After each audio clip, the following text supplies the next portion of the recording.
एक व्यक्ति बहुत दिनों से तनावग्रस्त चल रहा था, जिसके कारण वह काफ़ी चिड़चिड़ा तथा क्रोध में रहने लगा था। वह हमेशा इस बात से परेशान रहता था कि घर के सारे खर्चे उसे ही उठाने पड़ते हैं।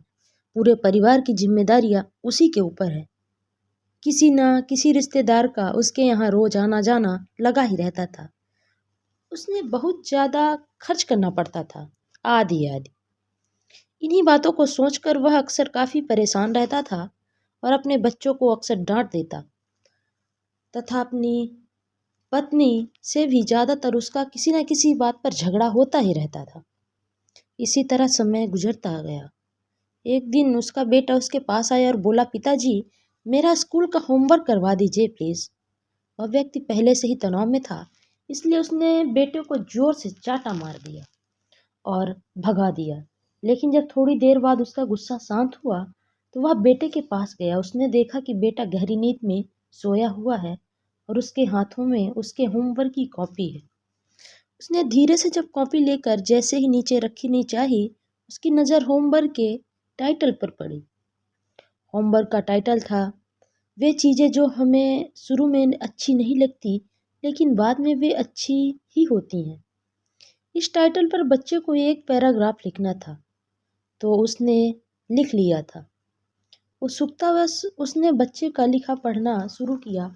बच्चे ने लिखा था, मैं अपने फाइनल एग्ज़ाम को बहुत धन्यवाद देता हूँ क्योंकि शुरू में तो ये बिल्कुल अच्छे नहीं लगे, लेकिन उनके बाद स्कूल की छुट्टियाँ पड़ जाती हैं। मैं खराब स्वाद वाली कड़वी दवाइयों को बहुत धन्यवाद देता हूँ क्योंकि शुरू में तो ये कड़वी लगती हैं, लेकिन ये मुझे बीमारी से ठीक करती हैं। मैं सुबह सुबह जागने वाली उस अलार्म घड़ी को बहुत धन्यवाद देता हूँ जो मुझे हर सुबह बताती है कि मैं जीवित हूँ।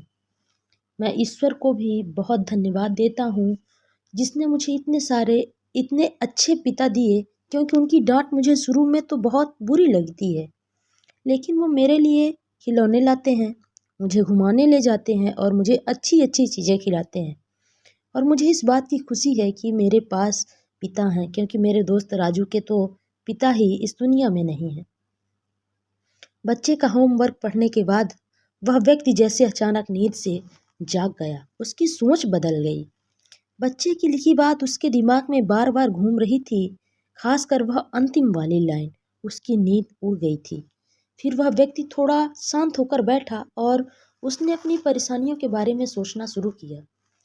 मुझे घर के सारे खर्चे उठाने पड़ते हैं, इसका मतलब है कि मेरे पास घर है और ईश्वर की कृपा से मैं उन लोगों से बेहतर स्थिति में हूँ जिनके पास घर नहीं है।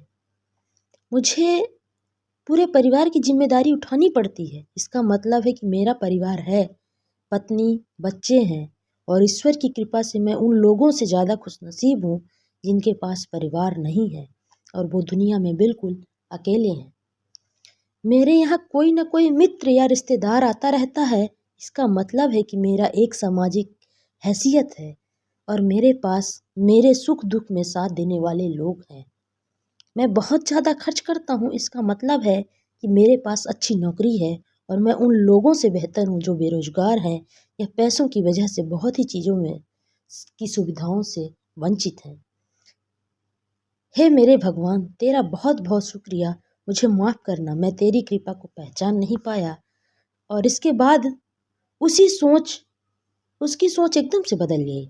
उसकी सारी परेशानियाँ, सारी चिंताएं एकदम से जैसे खत्म हो गई। वो एकदम से बदल सा गया। वह भागकर अपने बेटे के पास गया और सोते हुए बेटे को नींद में उठाकर उसके माथे को चूमने लगा और बेटे को तथा ईश्वर को धन्यवाद देने लगा। हमारे सामने जो भी परेशानियां हैं, हम जब तक उनको नकारात्मक नज़रिए से देखते रहेंगे तब तक हम गंभीर परेशानियों से घिरे रहेंगे। लेकिन जैसे जैसे हम उन्हीं चीज़ों को, उन्हीं परिस्थितियों को सकारात्मक नज़रिए से देखेंगे, हमारी सोच एकदम से बदल जाएगी। हमारी सारी चिंताएं, सारी परेशानियां, सारे तनाव एकदम से खत्म हो जाएंगे और हमें मुश्किलों से निकलने के लिए नए नए रास्ते दिखने लगेंगे। आज की हमारी ये कहानी आपको अगर अच्छी लगी हो तो हमें कमेंट करके ज़रूर बताएं। वीडियो को लाइक करें, शेयर करें और चैनल को सब्सक्राइब करके बेल आइकन को भी प्रेस कर लें। मिलते हैं ऐसी ही नई कहानी के साथ।